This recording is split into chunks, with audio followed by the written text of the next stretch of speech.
Welcome back, guys. In this lecture, we are going to discuss about local storage in ReactJS. So to study local storage in ReactJS, I will create a new React application with the name npx create React app local storage. And I'll press enter. It will start creating a new React application for us. Here you can see our new project is created successfully. Now we have to navigate into this local storage folder. I'll write cd local storage. Now we are in the local storage folder. First we will execute it by the command npm start.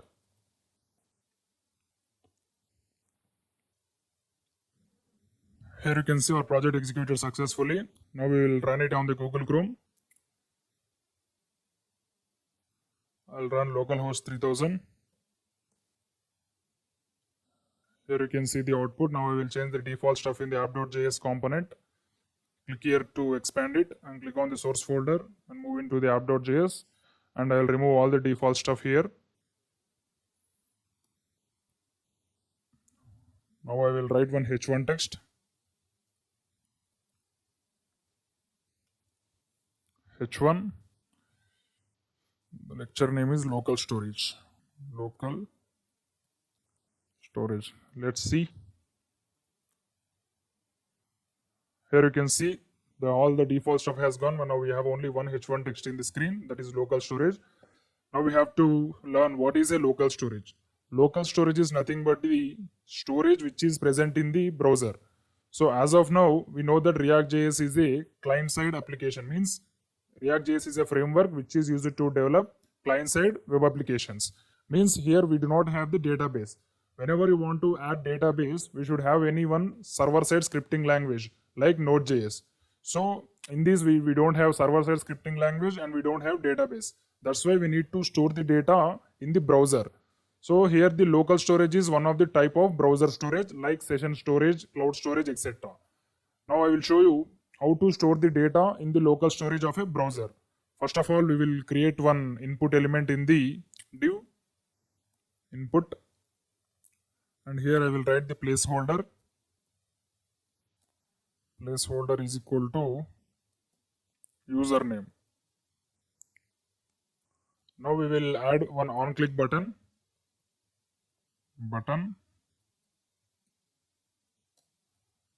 I'll write on-click is equal to, and I will write the function add to local storage. This is the function which is executing after clicking this button, and I will write the text is also same, add to local storage. In between the user input and button, I will place one break tag. Now let's see the output. Here we got an error, add local storage function is not defined. First I will define this function.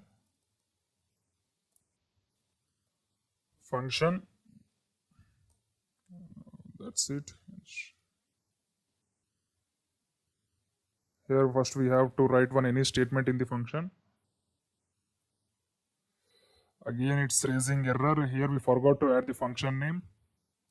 Function name is add to local storage. Add to local storage. Now let's see the output. Here you can see we got one user input and we got one button. After clicking this button, the value what we have entered in this user input should go to the local storage. Now we have to implement that logic. First of all, we have to implement one hook with variable username, const username, and set username. And we will initialize it with empty value because we are going to use this in input. And here I will write the input field value as username. Value is equal to username. And let's write the on change for this input field. On change. So whenever the on change event occurs, we have to update the input value by the arrow function. In this arrow function, we have to take the event as the parameter. With the help of event only, we can get the value of this input value. I will write set username and I will write the value as e.target.value. Now we can access the input value by using the username variable. After clicking this button, we have to send that variable to the local storage. It's very simple. We just have to write local storage dot set item. This is used to send values to the local storage. Local storage dot set item. This accepts the two parameters. The first parameter is key and the second parameter is value. First we have to write the key. I want to store the username value with the key username only. Username, and we have to write comma after the key, and after the comma we have to write the value. Here the value is username. I'll simply write username. Now let's see the output.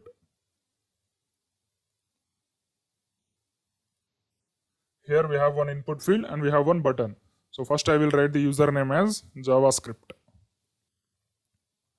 After clicking this button, this JavaScript value should go to the local storage. I will click the button. Here now we have to check the local storage whether the JavaScript value is added or not. So to check the local storage, right click on this Google Chrome and click on the inspect element, and you will see this pop up, and click on this arrow button. Here you will see the application. In this application only we can see the local storage. Here you can see we got the name with the value username and the value as JavaScript. This user sees it is also one of the local storage variable I have created before this tutorial. I will remove it first. So this is the value what we have entered now. Username is the key and JavaScript is the value. Suppose if you want to change it, we can simply call this function once more. I want to change it from JavaScript to Python, and I will click this button. Here you can see the value is changed from JavaScript to Python. Here the username is the key and the value is the Python.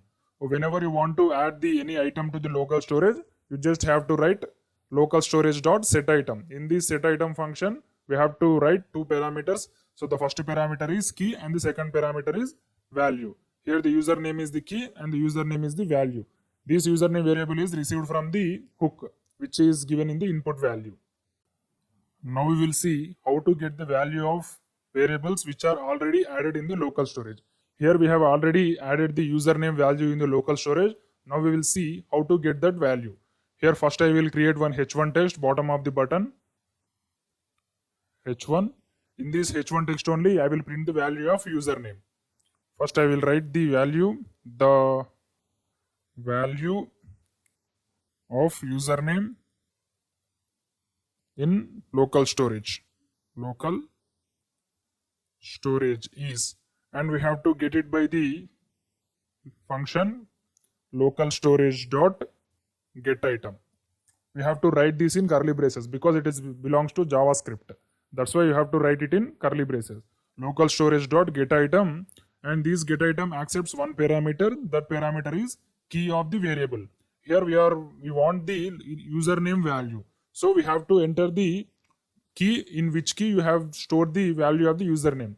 So while storing the value, we have given the key as username only. Here this is the key. Now we have to enter the key as username in the getItem function. I'll simply write username. Now let's see.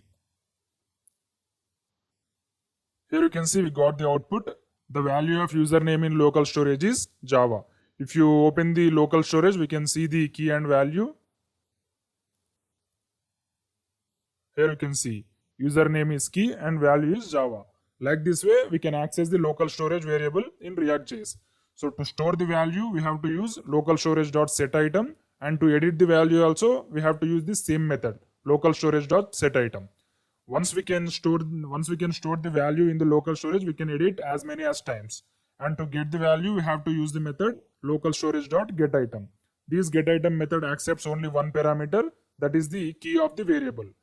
Now, as of now, we have seen how to store the value in the local storage, only one variable. We cannot store more than one variable in the local storage. So in the next video, I will show you how to store more than one variable in the local storage with the help of arrays and objects. Thank you. Welcome back, guys. In this video, we are going to learn how to store arrays and objects in the local storage. Here we have only one h1 text with the heading local storage with arrays and objects. Here you can see this is the heading. So first I will create two input elements, because if you want to work with objects, we should have more than one input element. So I will create one input element, more than one input. I will write the placeholder as language, and the value, afterwards we will create the value, and we will write one more input element, that is framework. Placeholder is equal to framework. After input elements, we have to create one button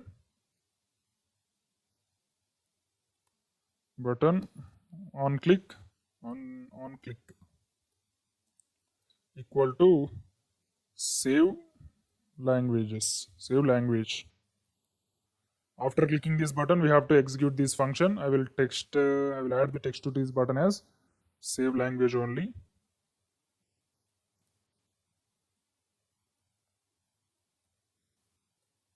Now let's see the output. Here the save language function is not yet created, that's why it is raising error. First I will create this save language button. Function save language. Now the function is created. Now let's see the output. Here you can see we got the two input values and one button.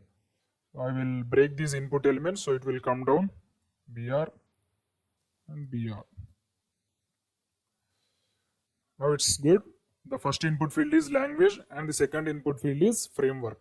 After clicking this button, we should send the value of the object with the key language and the one more key as framework.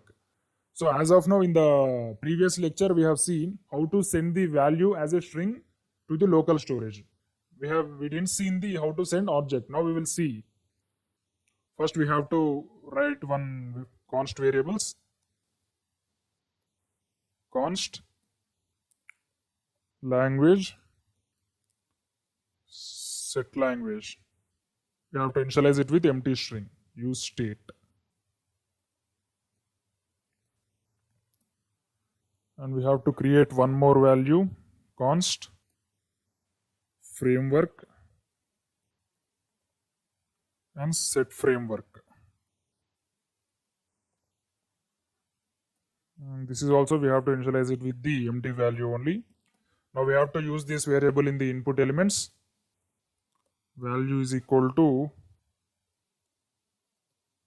language and value is equal to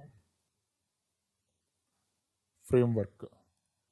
And after we have to write the onChange method for both the input fields, because we have to update for every event, equal to, in this we have to write the arrow function which accepts the event as the parameter e, and we have to write the set username method in the definition of arrow function.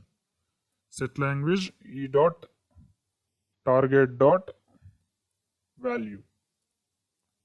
And in the framework input field also we have to apply the same thing, on change equal to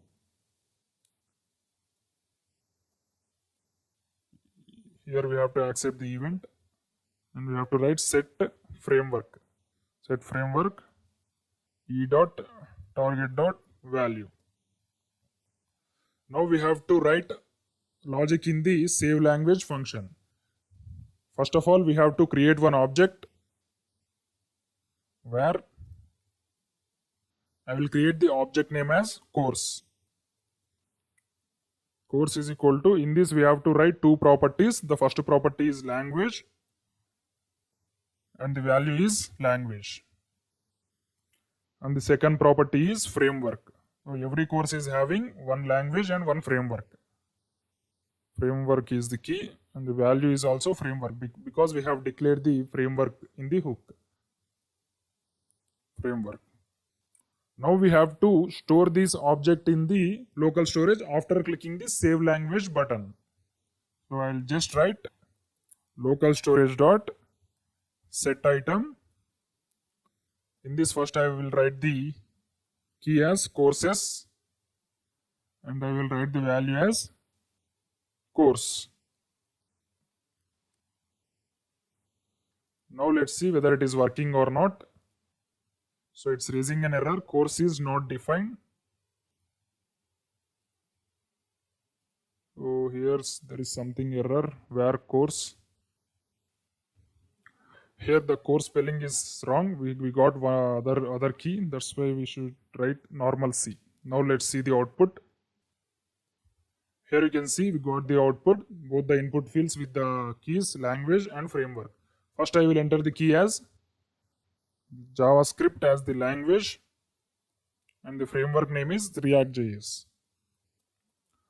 And I will click the button, save language. Now let's go to local storage and check whether the course is added or not. Here you can see this is the previous lecture key, username and object. I will remove it. And this is the present lecture key. Here we got the key correct only because the key name is courses. But we didn't got the object as the value. We got only object, but we didn't got the value. If you click on this, it's not showing the values of the object. This is because local storage cannot accept the objects and arrays. It is only accept the strings only. That's why we need to convert this object as a string. So to convert object as a string, we have a method called json.stringify. Now I will show you how to convert it.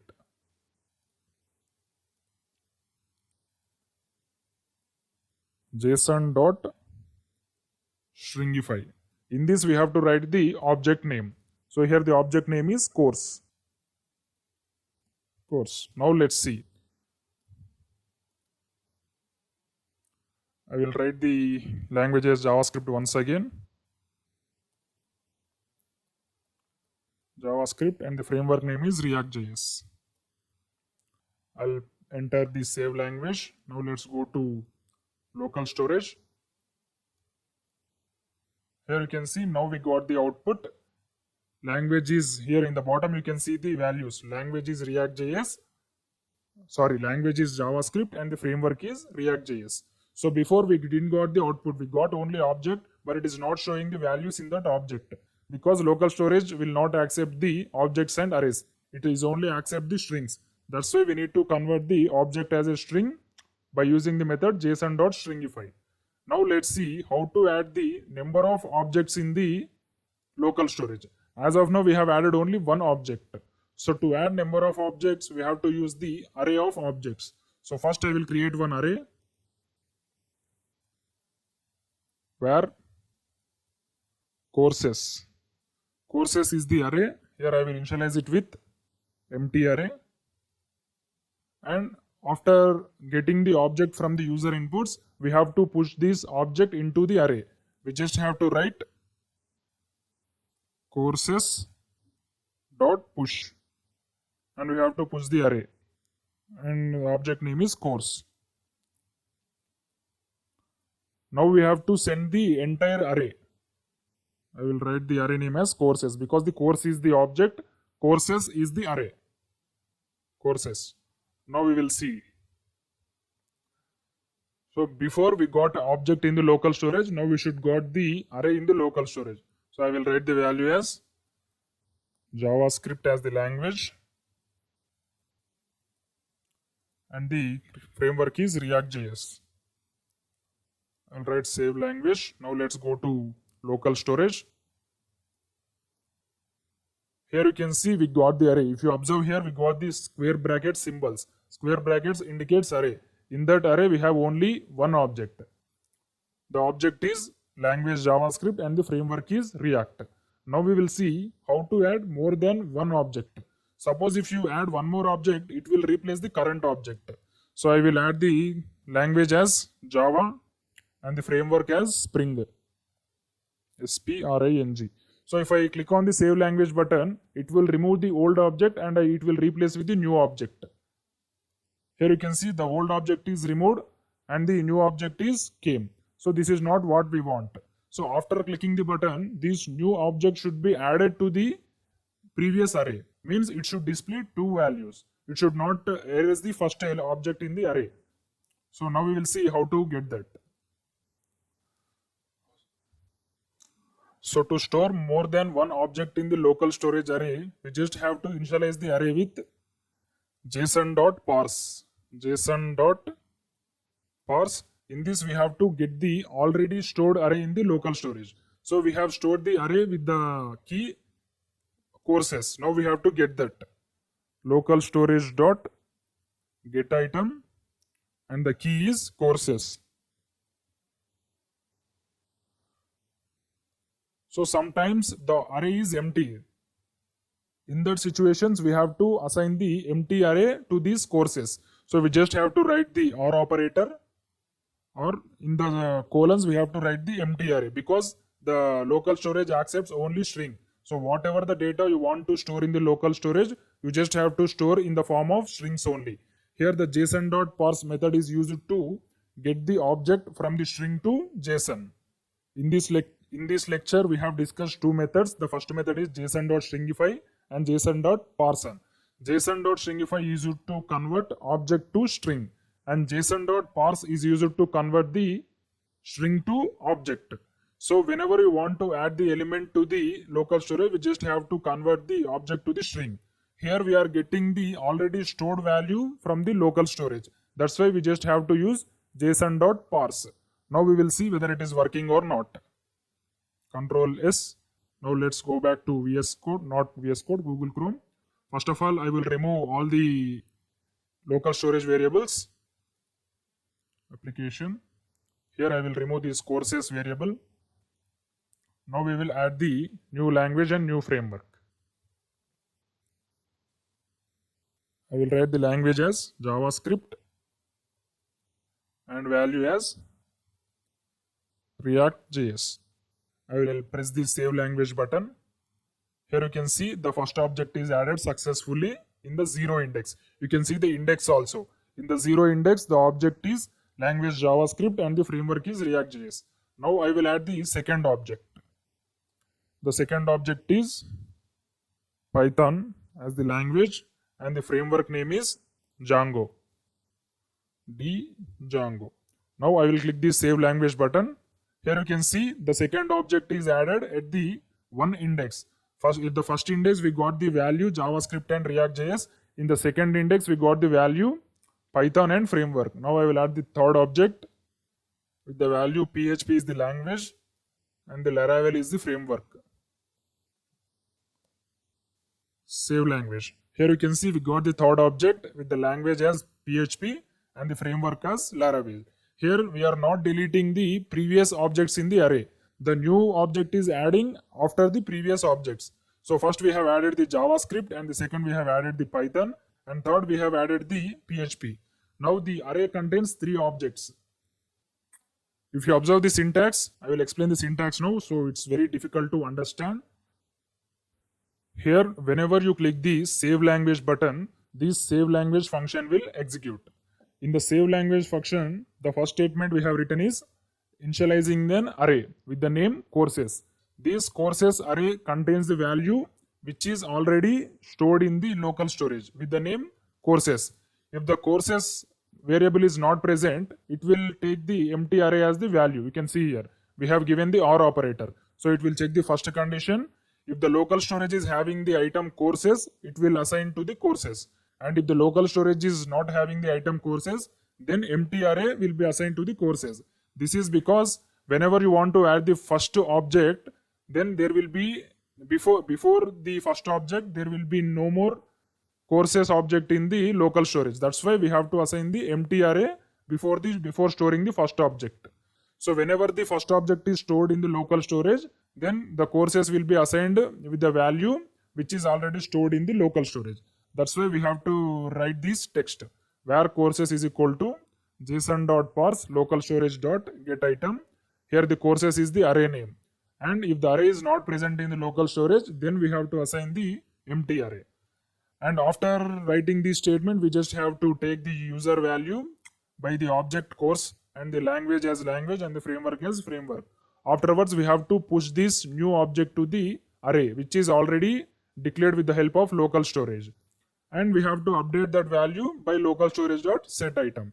You just have to write this text as it is. You should not make any changes in this. So with the help of this style only, it will work. So these local storage, objects and arrays is one of the important, and it is also the difficult topic in the React.js. So practice more than twice. Thank you.